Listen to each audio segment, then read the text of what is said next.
2. 청소년기의 성장과 발달. 여러분, 성매매 피해를 입은 아동 청소년은 피해자일까요? 피의자일까요? 국회 성평등 정책연구포럼에서 이 문제를 집중 논의했다고 합니다. 관련 내용을 함께 보시죠. 2010년 경찰청 통계에 따르면 아동 청소년이 최초로 성매매에 유입되는 경로 중 인터넷 채팅은 78.4%를 차지한다고 합니다. 스마트폰의 대중화로 청소년들의 성매매 유입은 더욱 가속화되고 있는데요. 그러나 현행 아동청소년보호법 제2조에 따르면 성매수의 대상이 된 아동청소년은 피해자가 아닌 대상 아동청소년으로 규정돼 범죄의 피해자들이 보호처분이란 명목으로 사실상 형사처벌과 같은 절차를 거치고 있는 실정입니다. 많은 아동 성범죄 관련자들은 이러한 아동청소년보호법 제2조에 대해 피해 아동 보호 측면과 법과 사회 질서 차원에서 의견이 갈라지고 있습니다. 피해 아동 보호 측면에서는 법이 개정되어야 하지만 법과 사회 질서 차원에서 볼 때 큰 문제가 없다는 것입니다. 여성가족부 청소년 보호 과정은 아동 청소년 성범죄 조사에 있어 대상 청소년 규정을 없애고 피해 청소년 사후 관리를 강화해 성매매 재유입 예방을 도모해야 한다고 하였습니다. 피해 아동 청소년은 보호하고 피의 아동, 청소년은 법률대로 처벌할 수 있도록 신중하게 조사해야 할 것입니다.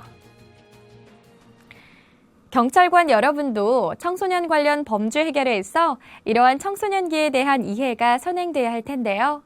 이번 시간에는 신체 및 인지 발달, 자기 개념과 자아 정체감 형성, 도덕성 및 성 역할 발달에 대해 살펴보도록 하겠습니다.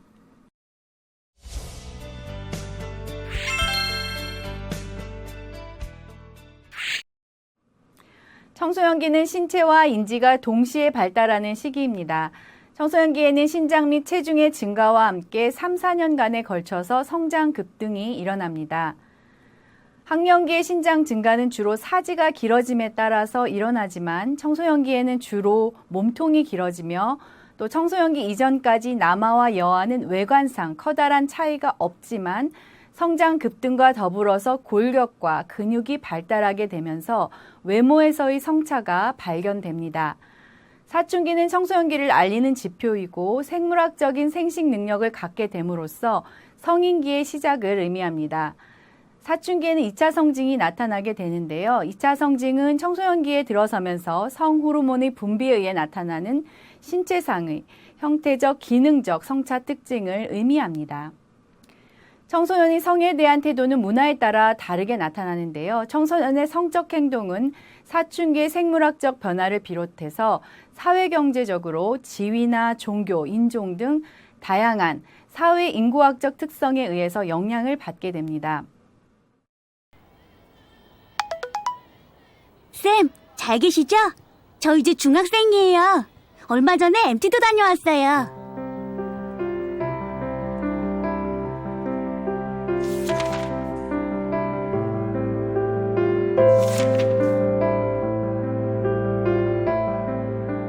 녀석, 쪼맨한 게 많이도 컸네.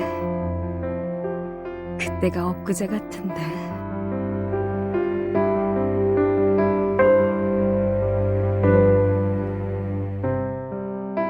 제가 맡은 아이에게 그런 일이 생길 줄 몰랐습니다.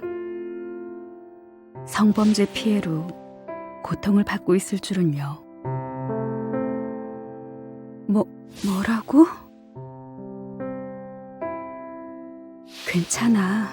네 잘못이 아니야. 우리같이 아이들을 책임지는 사람들은 신고에 의무가 있다는 걸 잘 알고 있었지만 갈등이 생기더군요.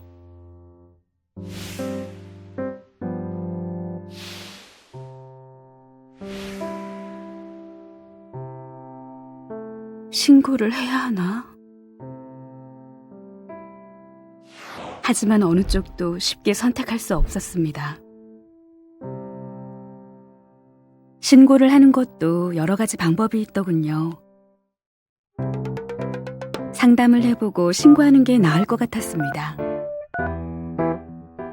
상담원과 통화하면서 많은 사실을 알게 되었습니다.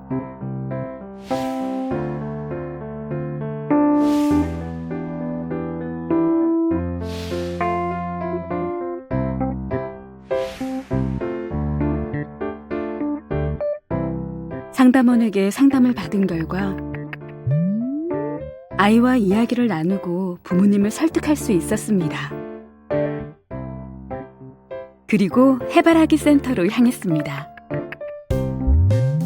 해바라기 센터에서는 증거물 채취가 가능한 의사와 진술서 작성을 도와주는 경찰관, 아이의 심리적 안정을 위한 상담 선생님이 항시 대기하고 있었습니다. 학교로 돌아갈 땐 여러 가지 신경 쓰이는 게 많더군요. 우선 소문이 나지 않도록 조심하는 게 필요했고요. 기나긴 재판 과정에서 어려움도 많았지만 아이와 함께 해주는 것이 중요했습니다. 그래도 여러 가지 지원을 받은 덕분에 재판에서 이길 수 있었습니다. 그때 그 아이의 표정을 전 잊을 수가 없어요. 물론 저 혼자만의 힘으로 할 수 있었던 일은 아닙니다. 아이의 부모, 상담원, 경찰관, 의사, 심리치료사, 국선 변호사까지 모두가 마음을 모아준 덕분이었습니다.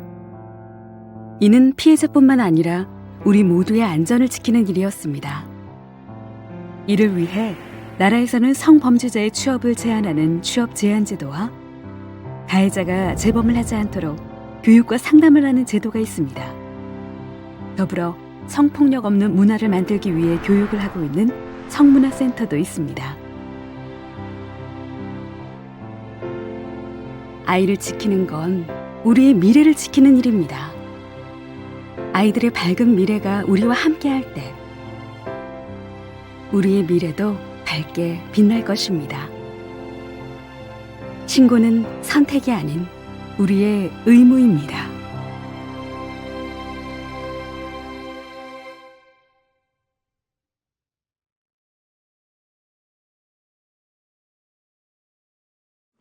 인지발달은 피아제의 형식적 조작기를 통해서 설명될 수 있습니다. 형식적 조작기에는 가설적, 과학적, 연역적 추론이 가능합니다. 추상적인 개념을 고려할 수 있게 되면서 청소년은 가설을 만들어내고 또 검증할 수 있게 됩니다. 또한 가설적인 추론을 사용함으로써 잘 알지 못하는 것들에 대해서도 이리저리 생각해낼 수 있게 되고요. 또 과학적 추론을 통해 다양한 가설들을 평가할 수 있게 됩니다. 마지막으로 청소년은 체계적, 조합적 사고가 가능하며 문제 해결을 위해서 사전에 계획을 세우게 되고요. 또 해결책을 체계적으로 시험하기도 합니다. 청소년기의 중요한 특징인 자아 중심성에 대해 말씀드리겠습니다. 청소년기의 급격한 신체적, 정서적 변화와 더불어 형식적 조작기에 달한 청소년은 점차 자신의 생각을 체계적으로 숙고할 수 있는 능력을 갖게 됩니다. 이 과정에서 자기 내부의 변화가 급격하게 진행되기 때문에 청소년은 자신의 외모와 행동에 몰두하게 되고 자신의 관심사와 타인의 관심사를 구분하지 못한 채 다른 사람들도 자기만큼 자신에게 관심이 있다고 생각하게 되는데 이를 청소년기의 자아중심성이라고 합니다. 자아중심성을 나타내는 또 다른 대표적인 개념으로는 상상적 관중, 개인적 우화 및 이상주의 등이 있습니다. 청소년기의 이상주의와 청년기의 이상주의는 다를 수밖에 없는데요. 청소년기의 이상주의는 부정부패, 빈부격차, 저속한 행위 등이 존재하지 않는 보다 완전한 세계에 대한 시각을 갖게 해줍니다. 반면에 현실 세계에서 성인들은 매우 실제적인 사고를 하기 때문에 현실 세계의 잘못에 대해 강력한 비판을 하게 됩니다. 이와 같은 성인과 청소년 간 세상을 바라보는 시각의 불일치, 즉 세대차로 인해 성인과 청소년 모두 긴장과 스트레스를 경험하게 됩니다. 사춘기 자녀를 둔 부모들은 자신의 심정을 이렇게 표현합니다. 과연 사춘기가 무엇이기에 부모들이 저렇게 힘들어하는 걸까요? 순간적이었지만 아이를 집 밖으로 내던지고 싶은 충동까지 느낀 적이 있어요. 초등학교 2학년인 우리 아이가 벌써 사춘기인가 봐요. 요즘 말을 너무 안 들어 미칠 것 같아요. 이에 대해 대구 카톨릭대병원의 한 정신건강의학과 교수는 사춘기의 사전적 의미는 육체적, 정신적으로 성인이 되는 시기를 말한다며 이때는 단순히 자녀들이 말을 안 듣는 시기가 아니라 몸과 마음 모두에서 큰 변화가 일어나는 시기로 뚜렷한 호르몬 변화가 더불어 시작된다고 설명했습니다. 사실 사춘기 청소년들도 주체할 수 없는 감정 기복에 부모만큼이나 힘들어하고 있는데요. 한 고교생은 도대체 뭐가 뭔지 모르겠다고 답답해하며 어느 날부턴가 한번 화가 나면 좀처럼 가라앉지 않고 그냥 쭉 화가 난 상태가 오랜 기간 지속된다고 이야기합니다. 또 다른 아이는 밤새 부모님을 졸라 오디션 프로에 참여했지만 막상 출전은 하기 싫어 집으로 돌아왔다고 합니다. 이 학생은 특별한 이유 없이 슬프면서도 화가 나서 내가 왜 이러는지 모르겠고 너무 당황스럽다고 허탈해했습니다. 사춘기는 누구나 겪는 것일까요? 미국의 심리학자였던 스탠리 홀은 청소년기를 질풍노도의 시기라고 정의했습니다. 그러나 모든 청소년이 한결같이 감정적 어려움을 겪는 것은 아니며 청소년의 정신장애 발병률은 성인기와 유사하다고 볼 수 있습니다. 사회적 분위기도 청소년들의 행복감을 낮추고 있는데요. 2014년 한국 어린이 청소년의 행복지수를 조사한 결과 74점으로 이는 OECD 국가 중 최하위로 나타났습니다. 사춘기 연령이 낮아짐으로써 머리와 몸 사이에 일종의 단절 현상을 겪게 되는데요. 정신적 발달이 육체적 발달을 따라가지 못하는 것입니다. 이 같은 불균형이 심해질수록 부모의 역할이 중요해집니다. 청소년들은 자신이 특별하고 독특한 존재이므로 자신의 감정이나 경험 세계는 다른 사람들과 근본적으로 다르다고 믿는 자아중심적 사고를 가지고 있습니다. 또 청소년은 자신이 타인의 집중적인 관심과 주의의 대상이 되고 있다고 믿는 상상적 청중이라는 자아중심성의 형태를 보입니다. 청소년기에는 자율성에 대한 욕구에서 행동이 유발되므로 10대 자녀들의 자율성을 존중하고 격려하는 한편 적극적으로 개입해서 올바른 방향으로 나아갈 수 있도록 도와줄 필요가 있습니다.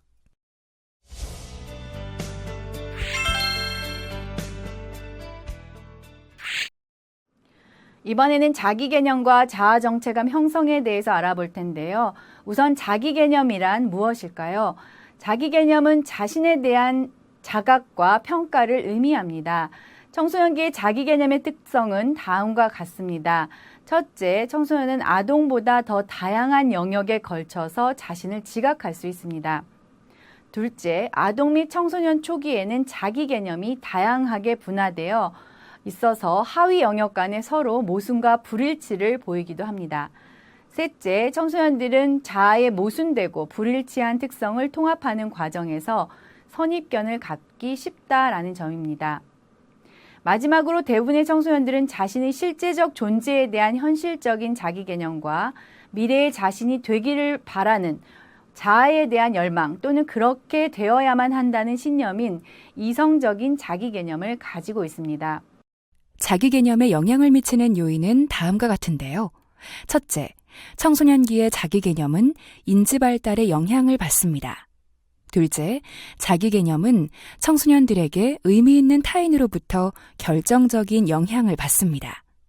셋째, 배경 요인도 자기 개념 형성에 영향을 주는데 그중 부모의 사회경제적 지위가 결정적인 역할을 합니다. 넷째, 청소년기에 접어들면 자기 개념을 형성함에 있어 또래 집단이 상당한 영향력을 행사하는 것으로 나타났습니다. 다음은 자아 정체감에 대해 알아보겠습니다. 에릭슨에 의하면 자아 정체감은 인간이 반드시 획득해야만 할 과업으로서 생애 교육의 내용이라고 할 수 있지만 이러한 발달 과업을 습득하는 데 결정적인 시기가 바로 청소년기라고 할 수 있겠습니다. 청소년기의 자아 정체감 형성 과정은 정체감 혼미, 정체감 유실, 정체감 유해, 정체감 성취 순으로 나타납니다. 우선 정체감 혼미는 사춘기를 전후하여 나타납니다. 발달 과업의 성취를 위한 위기의식이나 대안이 없으며 개인의 관여도 이루어지지 않습니다. 정체감 위기 상태를 경험하지 않았을 뿐 아니라 직업이나 자신의 신념에 대한 의사결정도 하지 않거나 아예 관심도 필요성도 못 느끼는 경우를 말합니다. 두 번째 단계는 정체감 유실로서 자신의 가치관이나 진로에 대해 의문을 제기하거나 가능한 대안을 탐색하는 등의 위기를 경험하지는 않았지만 부모와 같은 의미 있는 타인의 기대나 가치를 수용하여 진로, 직업 또는 이념에 헌신한 상태입니다. 위기는 경험하지 않았지만 의사결정은 내린 상태이기 때문에 자아정체감 조기 완료라고 표현됩니다. 세 번째는 정체감 유예 단계로 현재 위기를 경험하면서 여러 가지 대안들 중에서 선택적으로 참여하며 탐색하는 시기로서 유예기에 있는 청소년들은 때로는 스스로의 선택과 타인의 견해 사이에서 동요를 보이며 불확실 상태에 빠지곤 합니다. 마지막으로 정체감 성취 단계에서는 위기와 관여를 모두 경험한 경우로 청소년 자신이 직접 위기를 성공적으로 극복하여 정치적 및 개인적 이념체계, 직업 등에 대해 스스로 의사결정을 내려 자신의 역할을 수행하고 있는 단계입니다. 자아정체감을 성취한 사람은 인성발달의 모든 분야에서 성숙한 면모를 보였으며 자기주도적이고 확신감이 강한 경향을 보입니다. 청소년기의 자아정체감 형성이 중요한 이유는 무엇일까요? 청소년기는 신체적, 심리적, 성적인 면에서 급격한 변화가 일어나는 시기입니다. 따라서 성적인 충동이 일고 심리적으로 역동함으로써 원초와의 활동이 강해지고 이러한 내적인 욕구를 현실에 맞게 중재하는 자아의 통합 능력이 요구되므로 자아정체감 형성에 관심이 높아집니다. 청소년기에 한층 더 발달된 인지 능력은 자아 정체감을 확립하는 데 결정적인 역할을 하게 됩니다. 청소년들은 아동도 어른도 아닌 애매한 입장에 놓여 있습니다. 환경적으로 청소년들이 받는 자극은 상충적이어서 성인다운 책임과 역할을 수행할 것을 요구하지만 막상 독립하여 자신의 삶을 살기에는 많은 한계에 부딪히므로 자아의 모호성을 탈피하고자 노력하게 됩니다. 청소년기는 인생의 중요한 결정을 내려야 하는 시기입니다. 청소년들은 혼자만의 능력이나 판단으로는 이러한 중요한 결정을 내리기 어렵다는 것을 경험하게 되며 부모나 다른 사람에게 도움을 받더라도 궁극적으로는 자신의 삶이기 때문에 자기가 책임져야 한다는 것을 자각하게 됩니다. 자아정체감의 형성은 자신과 다른 사람의 행동과 가치를 내면화하는 메커니즘인 동일시에 그 근원을 둡니다. 청소년기의 자아정체감 형성을 위해서는 과거 개인의 참조제재를 선택하고 현재 새롭게 내면화한 동일시 내용 및 미래 계획과 포부를 역동적으로 통합하고 재조직화하는 것이 필수적입니다.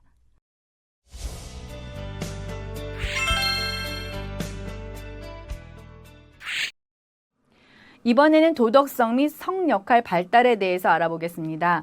도덕성은 옳고 그름에 대한 인간의 자각을 말합니다. 도덕성 발달 이론은 콜버그가 주장을 하였는데요. 콜버그가 제시한 도덕적인 갈등 사례로 하인즈의 예화를 들어서 살펴보도록 하겠습니다. 하인즈의 예화는 다음과 같습니다. 유럽에서 한 부인이 희귀암으로 죽어가고 있었습니다. 의사가 말하기를 어쩌면 그 부인을 살릴 수 있는 한 가지 길은 라듐 종류의 약을 쓰는 것인데 마침 그 약을 같은 마을에 사는 한 약사가 개발하였습니다. 그 약은 재료비도 비쌌지만 약사가 원가보다 10배나 더 비싸게 가격을 책정하여 아주 적은 양인 원가 200달러의 약을 2000달러에 팔았습니다.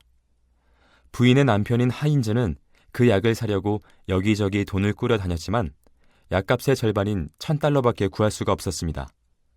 따라서 그는 약사를 찾아가 자기 부인이 죽기 직전에 힘든 상황에 있음을 설명하고 그 약을 싸게 팔거나 아니면 모자라는 약값을 나중에 꼭 갚겠으니 약을 구입하게 해달라고 부탁하였으나 약사는 그 약은 자신이 개발한 것이고 자신은 그 약으로 돈을 벌 생각이니 안 된다며 하인즈의 청을 거절하였습니다. 절망에 빠진 하인즈는 약국을 부수고 들어가 자기 부인을 위해 그 약을 훔치게 됩니다. 하인즈가 한 일은 정당한가? 아니면 부당한가? 만약 정당하다면 왜 그러하며 부당하다면 그 이유는 무엇인가요? 콜버그는 도덕성 발달 수준을 전인습적 도덕 추론, 인습적 도덕 추론, 후인습적 도덕 추론 단계로 구분했는데요. 수준별로 다시 2단계로 구분하여 총 6단계의 도덕성 발달 단계를 주장하였습니다. 도덕성 발달에 대한 각 내용은 다음과 같습니다. 각 단계별 도덕성 발달 내용을 살펴보겠습니다. 1단계, 처벌지향 단계에서는 결과 위주의 판단을 하며 보상과 처벌 여부를 기준으로 행동합니다. 2단계, 도구적 쾌락주의 지향 단계에서는 자신이 좋아하는 사람을 만족시켜주며 자신의 흥미와 욕구 충족을 위해 규칙을 준수합니다. 3단계, 착한 소년, 소녀 지향 단계에서는 동기나 의도를 중요시 여기며 권위적 인물이나 자신이 좋아하는 사람의 승인 여부에 따라 행동을 결정합니다. 4단계, 법과 질서 지향 단계에서는 자신이 속한 사회의 법과 규범에 따라 행동을 판단합니다. 5단계, 사회계약 지향 단계는 모든 사람의 복지와 권리를 보호하는 법과 사회계약을 준수합니다. 마지막 6단계, 보편적 원리 지향 단계에서는 시간과 공간, 문화와 사회의 제약 없이 적용되는 보편적 윤리를 기준으로 행동합니다. 이번에는 성역할에 대해서 한번 알아볼까요? 성역할이란 한 개인이 속해 있는 문화권에서 여성 혹은 남성에 적합한 것으로 규정하는 행동 양식, 태도, 가치, 성격 등을 포함하는 일련의 행동 기준을 의미합니다. 성역할 정체감이란 개인의 자아 속에 남성적 역할이나 여성적 역할과 연합된 특성, 즉 성역할 고정관념을 수용하는 정도를 의미합니다.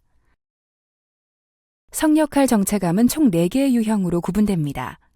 남성성은 우리 사회에서 바람직한 남성적 특성으로 인정되는 독립성, 활동성, 적극성, 공격성 등은 높고 여성적 특성은 낮은 유형입니다. 여성성은 여성과 연합된 사회적 규범인 부드러움, 민감성, 다정함, 온화함, 양육성 등은 높고 남성적 특성은 낮은 유형입니다. 양성성은 우리 사회에서 바람직하게 여겨지는 남성적 특성과 여성적 특성이 한 사람 안에 공존하는 유형입니다. 미분화는 남성적 특성이나 여성적 특성 중 어느 하나도 제대로 표현되지 않는 유형을 말합니다. 인식 체인지. 이렇게 바꿔보세요. 청소년과 대화할 때 여러분은 아래 2 대화 유형 중 어디에 속하시나요? 나는 내 할 말만 하면 된다는 태도는 청소년에게 거부감을 불러일으킬 수 있으며 내 말을 경청하지 않는 것 같은 무성의한 태도는 자신의 이야기를 공개하는 것을 주저하게 만들 수 있습니다. 따라서 청소년과 대화를 할 때에는 상대방의 반응을 가끔씩 확인하는 것이 중요하며 청소년이 말할 때 자신도 그래? 아 등의 소리를 고개를 끄덕이며 내는 것이 필요합니다. 퀴즈를 통해 학습한 내용을 확인해 볼까요? 이번 시간에는 청소년기의 성장과 발달에 대해 학습하였습니다. 여러분 수고하셨습니다.